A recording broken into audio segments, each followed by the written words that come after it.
Assalamualaikum warahmatullahi wabarakatuh. Tanpa kita sadari sebagai konten kreator, sebetulnya di YouTube itu banyak banget jebakan buat kita, yang mungkin jebakan ini justru membuat channel kita itu bermasalah.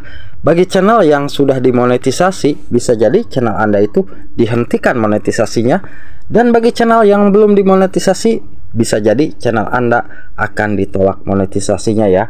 Nah, di sini pun ada beberapa hal yang harus kita waspadai ya, karena jebakan ini betul-betul membuat kita itu nanti channelnya sulit berkembang juga.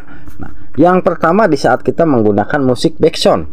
Nah, apabila kita menggunakan musik background untuk kita masukkan ke dalam video kita biasa menggunakan musik dari YouTube nih.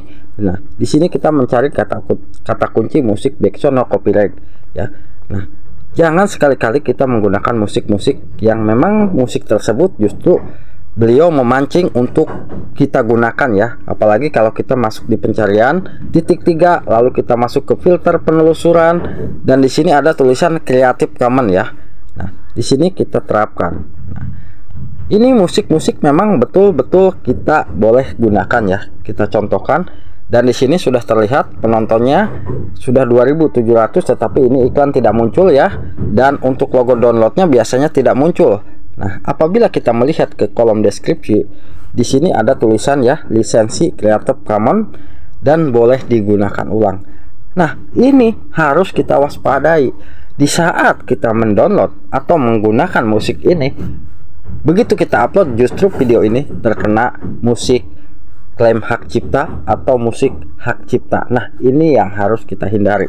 Dimana alangkah baiknya kita menggunakan musik, gunakanlah musik yang sudah disediakan oleh pihak YouTube. Di situ banyak banget pilihan ya, dari musik sedih, musik senang, ataupun musik-musik yang lainnya. Di sini tinggal kita download. Itu betul-betul aman. Nah, itu untuk yang pertama ya. Jebakan ini sering banget dialami oleh kita. Di saat kita masukkan musik, ternyata musik tersebut bermasalah. Dan yang kedua, di saat kita mencari ide konten. Apabila kita mengetikkan kata kunci ide konten di YouTube, nah, ini pun akan membuat channel kita bermasalah. Kenapa?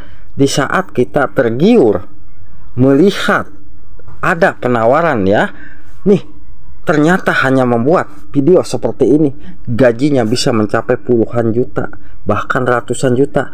Nah, di sini akhirnya kita tergoda untuk membuat konten ini ya, karena mungkin penghasilannya besar. Tetapi ternyata apabila kita tidak tahu atau tidak bisa cara pengeditannya, tidak tahu cara pembuatan videonya, itu justru kita berkorban demi konten seperti ini, lalu kita meninggalkan konten yang setelah kita buat sebelumnya. Nah, dari sinilah channel kita itu nanti akan bermasalah. Bisa jadi di saat channel kita beralih konten seperti ini ya, sangat menggiurkan, hanya dengan mewarnai gambar di HP gaji 217 juta per bulan. Nah, kalau bisa kita membuatnya, mungkin ini aman. Tetapi kalau tidak bisa kita membuatnya, bisa jadi konten ini terdeteksi konten anak.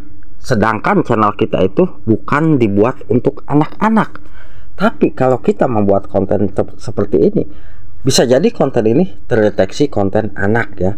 Akhirnya channel kita itu bermasalah. Nah, itu yang kedua harus kita waspadai. Dan yang ketiga, di saat channel kita itu dikunjungi oleh sahabat kita, apabila kita upload video panjang, mungkin akan ada notif video-video yang ada kita sudah subscribe ya. Nah, ternyata apabila kita dikunjungi, kita malas untuk berkunjung kembali.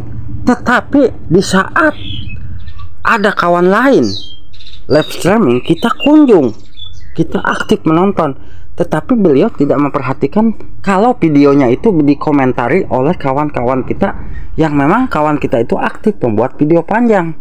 Kenapa beliau tidak mau berkomentar di video panjang mereka yang berkomentar? Sedangkan sudah jelas-jelas videonya itu ditonton kadang sampai full, tetapi beliau tidak menghargai. Tapi kalau ada kawan yang lain live streaming, mereka itu aktif.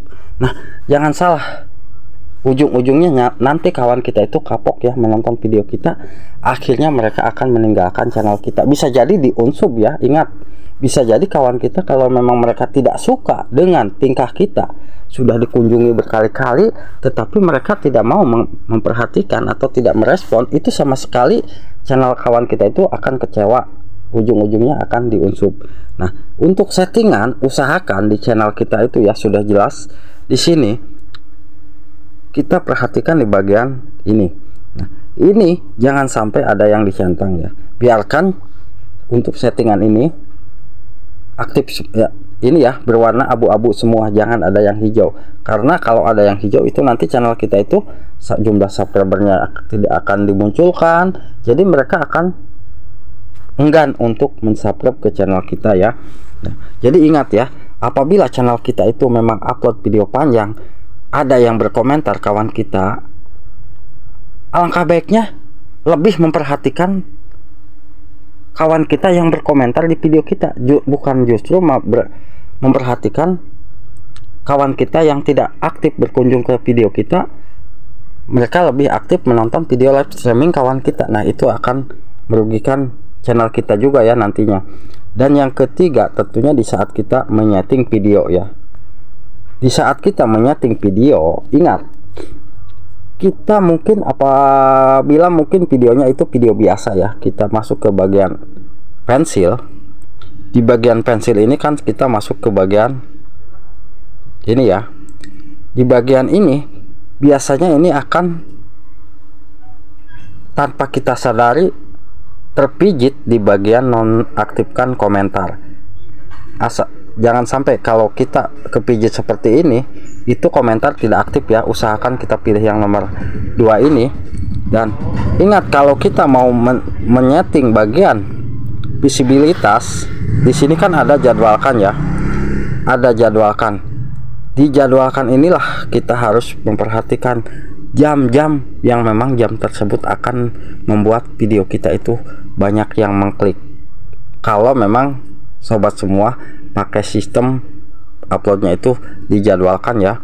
Kalau memang di sini ada tulisan publikasikan sekarang dan jadwalkan sekarang, itu akan mungkin mempermudah video kita itu tanpa kita setting publik sudah dipublikasikan secara otomatis ya.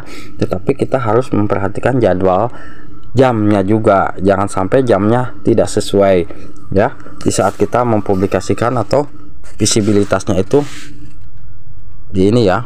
Kalau saya kan biasanya pilih yang tidak publik ya.